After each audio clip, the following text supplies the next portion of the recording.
अस्सलाम वालेकुम and welcome to JK civil services. आप हमारे ऐप को ज्वाइन कर सकते हैं टेस्ट सीरीज़ और पेड बैचेस के लिए। आप टेलीग्राम भी ज्वाइन कर सकते हो अगर आपको पीडीएफ्स एंड वीडियोस चाहिए होंगे तो। लिंक्स जो है वो डिस्क्रिप्शन में दी गई है।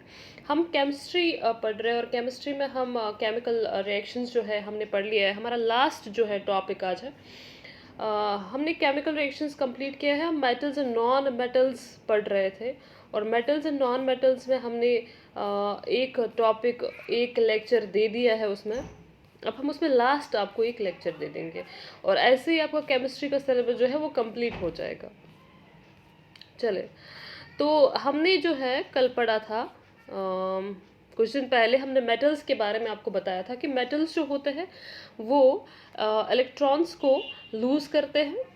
अब इलेक्ट्रॉन्स को ये लूज क्यों करते हैं? क्योंकि इनका न्यूक्लियर जो चार्ज होता है वो बहुत ही कम होता है, इनका न्यूक्लियर चार्ज, जिसकी वजह से ये अपने इलेक्ट्रॉन को पुल नहीं कर पाते हैं।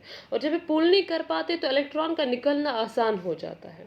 तो आपको ऐसे इन शॉर्ट आपको ऐसे याद रखना पड़ेगा कि मेटल्स का साइज बड़ा होता है कि और इनकी न्यूक्लियर चार्ज कम होती है। साइज बड़ा होता है, न्यूक्लियर चार्ज कम होती है। साइज बड़ा होता है, न्यूक्लियर चार्ज कम होती है मेटल्स की, जिसकी वजह से इनका इलेक्ट्रॉन जो होता है वो बाहर निकलना आसान हो जाता है। इसलिए मेटल्स जो होते हैं हमेशा इलेक्ट्रॉन्स को लूज करते हैं। अगर बात की जाए नॉन मेटल्स की, तो नॉन मेटल्स जो होते हैं वो उनका साइज छोटा होता है क्योंकि उनकी न्यूक्लियर चार्ज ज़्यादा होती है। तो साइज छोटा होने की वजह से जो न्यूक्लियस का इन्फ्लुएंस होता है इस इलेक्ट्रॉन की तरफ, आउटर इलेक्ट्रॉन की तरफ, वो ज़्यादा होता है। न्यूक्लियस इलेक्ट्रॉन को ज़्यादा खींचता है और जिसकी वजह से इलेक्ट्रॉन का निकलना मुश्किल हो जाता है। अब ये इलेक्ट्रॉन तो छोड़िए, ये बाहर अगर इलेक्ट्रॉन होगा तो ये उसको खींचता है। इस नॉन मेटल का न्यूक्लियस बाहर के इलेक्ट्रॉन को खींचता है और उसको गेन कर देता है। ये हमने ऑलरेडी डिस्कस किया हुआ है लास्ट टॉपिक में। हमने बताया था कि नॉन मेटल्स जो होते हैं वो इलेक्ट्रॉन्स को गेन करते हैं, उनका साइज छोटा होता है, इनकी न्यूक्लियर चार्ज ज़्यादा होती है। ये आपको याद रखना है। साइज छोटा होता है, न्यूक्लियर चार्ज ज़्यादा होती है, इलेक्ट्रॉन्स को गेन करते हैं। ये एक ही चीज़ पे डिपेंड करेगा। देखिए ये तीनों चीज़ें जो है ना, ये जो तीनों चीज़ें हैं ये एक ही चीज़ पे डिपेंड करता है, वो है न्यूक्लियर चार्ज पे। क्योंकि न्यूक्लियर चार्ज ज़्यादा होती है तभी जाके साइज भी छोटा होता है, तभी जाके इलेक्ट्रॉन को ये गेन भी करता है। ठीक है, अगर आपने 10th में पढ़ा होगा, आपने ये पढ़ा होगा कि न्यूक्लियर चार्ज जो होता है उसकी वजह से साइज छोटा हो जाता है। जितना न्यूक्लियर चार्ज ज़्यादा होता है उतना साइज छोटा होता है एटम का, और इलेक्ट्रॉन को भी गेन कर पाता है ये वाला एटम जिसका न्यूक्लियर चार्ज ज़्यादा होता है। तो नॉन मेटल्स ऐसे एलिमेंट्स होते हैं, ऐसे एटम्स होते हैं जिनके जिनके जो एटम्स होते हैं छोटे छोटे होते हैं, और ऐसे एटम्स इलेक्ट्रॉन्स के बाहर के इलेक्ट्रॉन्स को गेन कर देते हैं। ठीक है, तो मेटल्स के बारे में हमने आपको थोड़ा सा बताया था कि मेटल्स जो होते हैं सॉलिड होते हैं। मर्क्यूरी सॉलिड नहीं होता है, लिक्विड स्टेट में होते हैं। डक्टाइल होते हैं, मेल्टेबल होते हैं, लस्टर होता है इनको, गुड कंडक्टर्स होते हैं, हाई मेल्टिंग और बॉइलिंग पॉइंट होता है मेटल्स का। ठीक है, तो हमने आपको ये भी बताया था कि मेटल्स जो होते हैं कुछ एक्सेप्शंस है इसमें आपको याद रखनी पड़ेगी। जैसे लस्टर होता है, ग्रेफाइट में भी होता है, मगर ग्रेफाइट जो है वो मेटल नहीं है, नॉन मेटल है। डक्टाइल, गोल्ड और सिल्वर सबसे ज़्यादा डक्टाइल होता है। सिल्वर सबसे ज़्यादा गुड कंडक्टर होता है। और सोडियम और पोटेशियम जो होता है इनका मेल्टिंग पॉइंट बहुत ही कम होता है, ये सॉफ्ट होते हैं, वैक्स के जैसे होते हैं। लिथियम भी आता है इसी कैटेगरी में। मगर टंगस्टन बहुत ही हार्ड होता है। टंगस्टन का मेल्टिंग और बॉइलिंग पॉइंट बहुत ही हाई होता है। मैंने यहाँ पे इसका मेल्टिंग पॉइंट जो है मेंशन कर लिया है, 3414 डिग्री सेल्सियस होता है टंगस्टन का मेल्टिंग पॉइंट। अब देखिएगा, हमने आपको बताया रिएक्शन विद एसिड्स करते हैं। एक्वा रीजा एक चीज़ होता है जो कि नाइट्रिक एसिड को और HCl का कॉम्बिनेशन होता है। इस एक्वा रीजा में गोल्ड भी डिसॉल्व हो जाता है। ये इतना पावरफुल होता है कि गोल्ड भी इसमें डिसॉल्व हो जाता है। ठीक है, इसके बारे में हमने आपको बताया था। हमने आपको ये भी बताया था कि ऑक्सीजन के साथ रिएक्ट करने पे ऑक्साइड्स बनते हैं। और ये जो ऑक्साइड्स होते हैं ये बेसिक इन नेचर होते हैं। बेसिक का मतलब हुआ कि ये हाइड्रोक्साइड बनाएंगे। ये जो ऑक्साइड होते हैं मेटल के, ये हाइड्रोक्साइड बनाते हैं, अल्कलीज बनाते हैं, और तभी जाके इनको हम बोलते हैं ये बेसिक होते हैं। वाटर के साथ भी रिएक्ट करते हैं, और वाटर के साथ रिएक्ट करने के बाद ये हाइड्रोजन गैस को लिबरेट करते हैं। तो हमने ये देखा कि मेटल्स दो कैटेगरीज में हम मेटल्स को डिवाइड करते हैं। एक तो होता है इनर्ट मेटल्स, और दूसरा होता है एक्टिव मेटल्स। एक्टिव मेटल्स होते हैं जो हाइड्रोजन, रिएक्टिविटी सीरीज मैंने आपको बताया ना, जो हाइड्रोजन के ऊपर होते हैं उनको बोलते हैं एक्टिव मेटल्स, और जो हाइड्रोजन के नीचे होते हैं उनको बोलते हैं हम इनर्ट मेटल्स। ठीक है। और ये इनर्ट मेटल्स में आता है कॉपर आता है, इसमें गोल्ड आता है, इसमें सिल्वर आता है, और इसमें प्लैटिनम आता है। ये कुछ ऐसे मेटल्स हैं जिनका रिएक्ट करना बहुत ही मुश्किल होता है, ये जल्दी से रिएक्ट नहीं करते हैं। ठीक है। हम नॉन मेटल्स के बारे में देख लेते हैं। नॉन मेटल्स की पहले फिजिकल प्रॉपर्टीज देख लेते हैं। नॉन मेटल जो होते हैं इनका मेल्टिंग कम होता है और इनका बॉइलिंग पॉइंट भी कम होता है। मगर इसमें आपको एक चीज़ याद रखना है कि डायमंड एक ऐसा नॉन मेटल है, डायमंड तो कार्बन होता है ना, डायमंड कार्बन का ही बना होता है। तो ये डायमंड एक ऐसा नॉन मेटल होता है जो बहुत ही हार्ड होता है, जो हार्डेस्ट सब्सटेंस माना जाता है। अदरवाइज अगर हम नॉन मेटल्स की तरफ जाए तो नॉन मेटल्स बहुत ही सॉफ्ट होते हैं। इवन नॉन मेटल्स तो गैशियस स्टेट में होते हैं, ज़्यादातर नॉन मेटल्स गैशियस स्टेट में होते हैं, और अगर सॉलिड स्टेट में होते हैं तो सॉफ्ट होते हैं। सल्फर को देख लीजिएगा सॉफ्ट होता है, फॉस्फोरस को देख लीजिएगा सॉफ्ट होता है। गरज के नॉन मेटल्स सॉफ्ट होते हैं, इनका मेल्टिंग और बॉइलिंग पॉइंट भी कम होता है। मगर जब हम कार्बन की तरफ देखते हैं, जो कि डायमंड, जब हम डायमंड की तरफ नज़र देते हैं, डायमंड जो कि कार्बन का एक एलोट्रॉप होता है, वो डायमंड हार्डेस्ट सब्सटेंस होता है। इस डायमंड का मेल्टिंग और बॉइलिंग पॉइंट बहुत ही हाई होता है, इवन हाईएस्ट होता है। हाईएस्ट जो भी एलिमेंट्स है पीरियोडिक टेबल में, जो भी यहाँ पे सब्सटेंसेस है, जो भी दुनिया में सब्सटेंसेस है, सबसे ज़्यादा हार्ड अगर कोई सब्सटेंस है वो है डायमंड। ठीक है।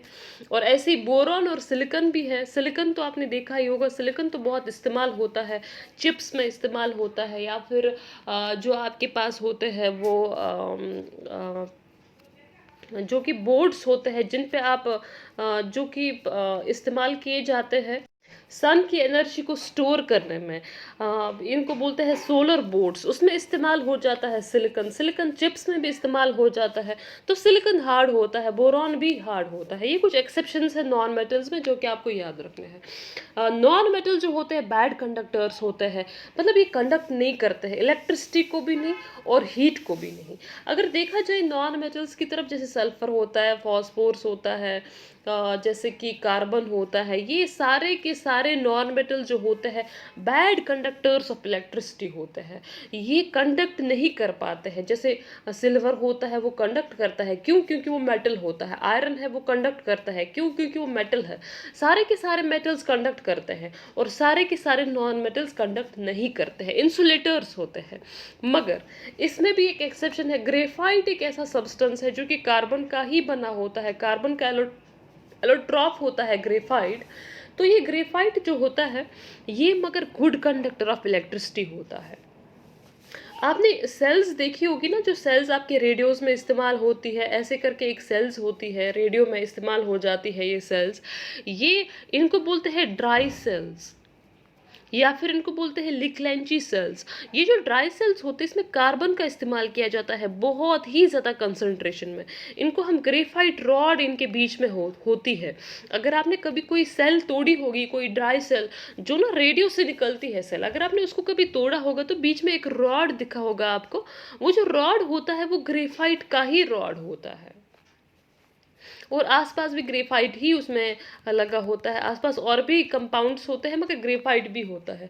गरज की सेल्स जो होती है, कंडक्ट जो करती है सेल्स, वो ज़्यादातर ग्रेफाइट रॉड से ही बनी होती है। ज़्यादातर ड्राई सेल्स बनी होती है ग्रेफाइट से, क्योंकि ग्रेफाइट जो होता है वो गुड कंडक्टर होता है इलेक्ट्रिसिटी का। ठीक है। ऐसे अगर हम लश्चर देखें तो नॉन मेटल्स लश्चर नहीं होता है, नॉन मेटल्स में शाइनी नहीं होते हैं नॉन मेटल्स। मगर अगर हम देखें कार्बन, जैसे कि डायमंड होता है, डायमंड तो सबसे ज़्यादा शाइनी होता है। अगर देखा जाए तो डायमंड वर्ल्ड में सबसे ज़्यादा शाइनी अगर कोई सब्सटेंस है वो है डायमंड। इसका रिफ्रैक्टिव इंडेक्स बहुत ही ज़्यादा होता है। अगर इसकी शॉर्टकट में याद रखिए, इसका ये बहुत ही ज़्यादा शाइनी होता है डायमंड, ठीक है। आयोडीन भी शाइनी होता है मगर उतना ज़्यादा नहीं होता है, मगर देखा जाए तो शाइनी होता है। मगर डायमंड बहुत ही सबसे ज़्यादा शाइनी अगर कोई चीज़ है दुनिया में तो वो डायमंड ही है। मगर ये एक एक्सेप्शन है, किसमें? ये नॉन मेटल्स में एक एक्सेप्शन है। अदरवाइज सारे के सारे नॉन मेटल्स जो होते हैं वो डल होते हैं, शाइनी नहीं होते हैं, ठीक है। और एक चीज़ याद रखिए कि नॉन मेटल ज़्यादातर ब्रिटल होते हैं। अगर ये सॉलिड स्टेट में होंगे भी, ये ब्रिटल होते हैं, मतलब ये टूट जाते हैं, मगर डायमंड नहीं टूटता है। डायमंड याद रखिए वो नहीं टूटता है। अदरवाइज नॉन मेटल्स ब्रिटल होते हैं अगर ये सॉलिड स्टेट में होंगे तो। नॉन मेटल्स ना तो मैलेबल होते हैं ना तो डक्टाइल होते हैं, मगर इसमें भी डायमंड का आपको एक्सेप्शन याद रखना पड़ेगा कि डायमंड जो होता है वो डक्टाइल होता है, वो मैलेबल भी होता है, उसका आप कोई भी शेप दे सकते हो। क्योंकि डायमंड जो होता है वो तो ज्वेलरी में इस्तेमाल होता है ना, उसको आप शेप दे सकते हो क्योंकि वो डक्टाइल होता है और वो मैलेबल भी होता है, ठीक है। ये मैंने थोड़ा सा आपको दिखाया है यहाँ पे कि नॉन मेटल जो होता है उसका साइज छोटा होता है, उसकी न्यूक्लियर चार्ज ज़्यादा होती है, इसलिए वो गेन करता है इलेक्ट्रॉन को। उसको हम बोलते हैं इलेक्ट्रोनेगेटिव एलिमेंट। इलेक्ट्रोनेगेटिव एलिमेंट्स हम बोलते हैं नॉन मेटल्स को। आगे देखते हैं हम कि केमिकल प्रॉपर्टीज कौन कौन सी है, जल्दी से देख लेते हैं केमिकल प्रॉपर्टीज इसकी। देखिए केमिकल प्रॉपर्टीज में आपको याद रखना है कि केमिकल प्रॉपर्टीज में सबसे पहली जो प्रॉपर्टी है वो ये है कि पानी के साथ नॉन मेटल्स रिएक्ट नहीं करते हैं। पानी के साथ बिल्कुल नॉन मेटल्स रिएक्ट नहीं करते हैं। अब मसला है कि पानी के साथ क्यों नहीं रिएक्ट करते हैं नॉन मेटल्स। देखिए पानी के साथ मिलने के लिए, पानी के साथ अगर किसी चीज़ को पानी के साथ मिलना है तो इस चीज़ को, इस पानी को इलेक्ट्रॉन देना पड़ेगा, इलेक्ट्रॉन देना पड़ेगा, लूज करना पड़ेगा इलेक्ट्रॉन को, ताकि ताकि ये हाइड्रोजन को रिड्यूस कर सके, हाइड्रोजन गैस दे सके। देखिए मैं ज़्यादा यहाँ पे केमिस्ट्री नहीं थोपूंगी, आप सिंपल चीज़ों में ये याद रखें कि वाटर के साथ मिलने के लिए, वाटर के साथ मिलने के लिए किसी भी चीज़ को अगर वाटर के साथ मिलना होगा, हाइड्रोजन गैस लिबरेट करना होगा, तो उसको इलेक्ट्रॉन लूज करना पड़ेगा। मगर चूंकि हमें पता है कि नॉन मेटल्स इलेक्ट्रॉन को लूज नहीं कर पाते हैं, इसलिए नॉन मेटल जो है वो वाटर के साथ नहीं कंबाइन हो सकते हैं। नॉन मेटल्स वाटर के साथ कंबाइन नहीं करते हैं, ठीक है। रीज़न भी मैंने यहाँ पे मेंशन कर लिया है क्योंकि ये इलेक्ट्रॉन नहीं दे सकते हैं। आगे देखते हैं एसिड्स के साथ रिएक्ट करते हैं क्या नॉन मेटल्स। देखिए एसिड्स के साथ भी रिएक्ट नहीं करते हैं। देखिए सिंपल तो हो गया, पानी के साथ भी नहीं मिलते हैं, एसिड्स के साथ भी नहीं मिलते हैं। एसिड्स के साथ क्यों नहीं मिलते हैं? बस सेम रीज़न है, अगर किसी चीज़ को एसिड के साथ मिलना है अगर किसी चीज़ को एसिड के साथ मिलना है तो इस चीज़ को इलेक्ट्रॉन देना पड़ेगा, इस चीज़ को इलेक्ट्रॉन देना पड़ेगा। किसको? H पॉजिटिव को, क्योंकि एसिड को जो ही पानी में डालते हैं वो H पॉजिटिव रिलीज करते हैं। अगर बात की जाए आर्हीनियस एसिड्स की तो वो H प्लस रिलीज करते हैं किसके अंदर? पानी के अंदर। तो अगर इस सब्सटेंस को मिलना है HCl के साथ, HCl के साथ ही नहीं, अगर इसको एसिड के साथ मिलना है तो इसको जो है किसी भी एसिड के साथ अगर मिलना होगा किसी भी सब्सटेंस को, तो उसको उस एसिड के H प्लस को इलेक्ट्रॉन देना पड़ेगा, ताकि उस एसिड का जो H प्लस है वो कन्वर्ट हो जाए H2 में और वो लिबरेट करे H2 गैस, जैसे कि मेटल्स करते हैं। मेटल्स का साइज बड़ा होने की वजह से वो इलेक्ट्रॉन देते हैं एसिड्स के H प्लस को, जिसकी वजह से एसिड्स का जो H प्लस होता है वो कन्वर्ट हो जाता है H2 गैस में। सिंपली आप याद रखिए कि जो नॉन मेटल्स होते हैं वो इवॉल्व नहीं कर पाते हैं H2 गैस को, लिबरेट ही नहीं कर पाते H2 गैस को, क्योंकि जो नॉन मेटल्स होते हैं वो इलेक्ट्रॉन दे ही नहीं पाते हैं H प्लस को, ताकि वो H2 गैस में कन्वर्ट हो सके, ठीक है। तो मगर अगर हम देखें तो अगर हम इनको हीट करें, नॉन मेटल्स को कंसंट्रेटेड एसिड्स के साथ हीट करें, कंसंट्रेटेड एसिड्स क्या हो? कंसंट्रेटेड एसिड्स वो एसिड्स होते हैं जो कि प्योर फॉर्म है, जिनको पानी नहीं मिला के होता है। अगर पानी मिला के होगा एसिड को, उसको डाइल्यूट बोलते हैं, डाइल्यूट एसिड, जैसे कि डाइल्यूट HCl, डाइल्यूट H2SO4। अगर पानी मिला के होगा, अगर पानी मिला के नहीं होगा तो उसको बोलते हैं कॉन्सेंट्रेटेड। कॉन्सेंट्रेटेड, मैंने यहाँ पे शॉर्ट फॉर्म लिखा है CONC, तो इसको कॉन्सेंट्रेटेड बोलते हैं।